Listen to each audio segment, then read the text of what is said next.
heritage of splendor.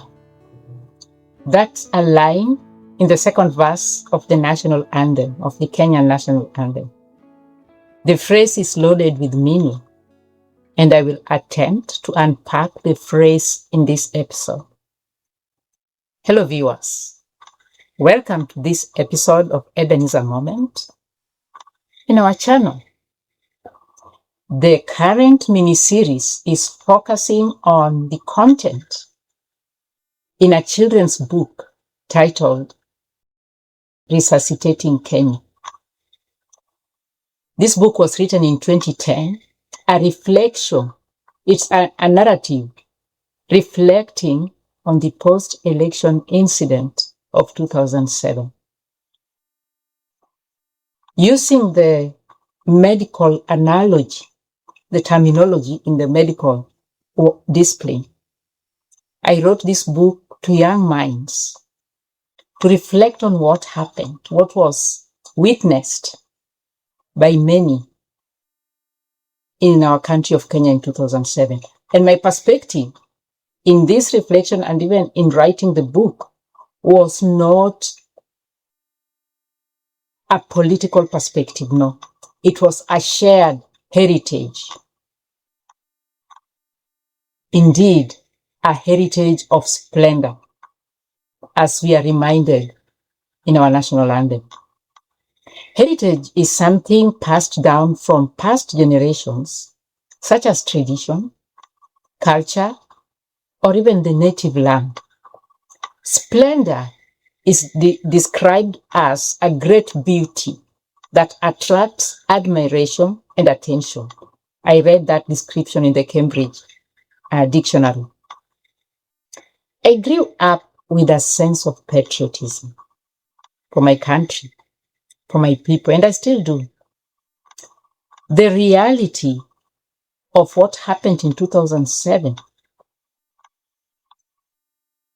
made it difficult to witness that incident, and much more difficult to witness from a distance. To imagine our country that we know, that we love, that we cherish, a heritage that we share, a tradition that we identify with, to watch it deteriorate significantly in a very short time because of contested general election. And to see the loss of property and the loss of lives and people unable to put down their weapons and talk to each other.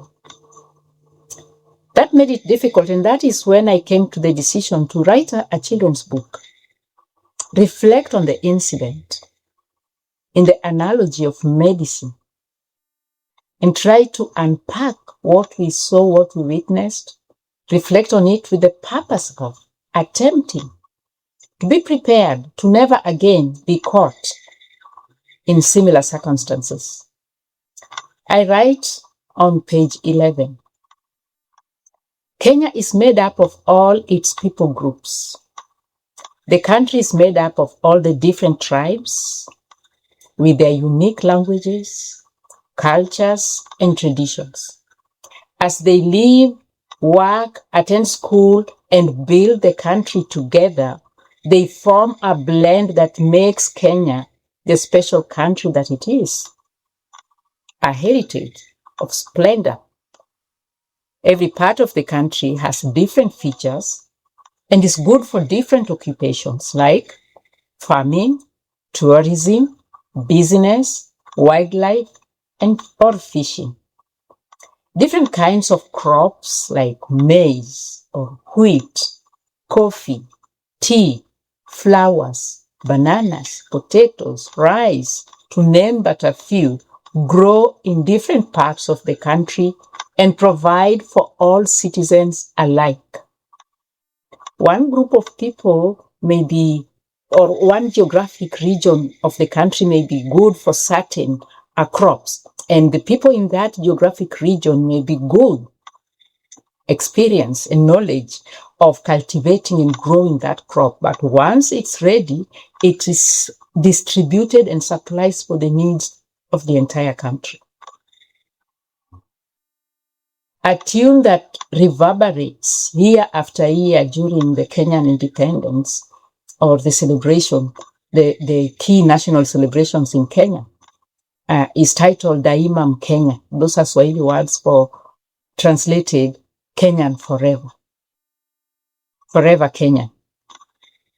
Multi-generational of musicians have composed songs or poems or even written books with the theme of Forever Kenya, Daima Mkenya.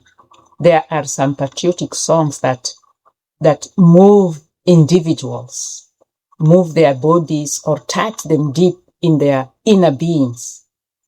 Hearing the words as people describe the nation, describe the population, and also tell stories generation after generation. Musicians have composed songs and celebrated the Kenyan heritage just for the country that it is and the people in the country.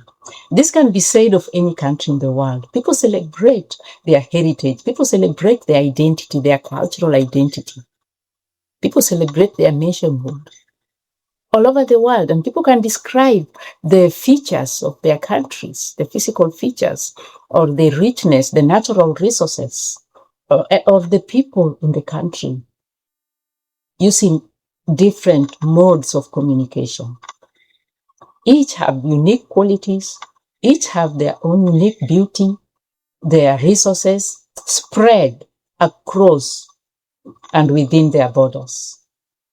Indeed, the whole world is carpeted in splendor and beauty. Kenyans are aware and celebrate their country in songs, in poems, in cultural dances, and other forms of expressive arts, even in drama. In the Christian faith tradition, we read a scripture that echoes, reinforces this concept of the beauty of the world. Psalm 24, 1-2 reads, "The earth is the Lord's and everything in it, the world and all who live in it, for he founded it on the seas and established it on the waters."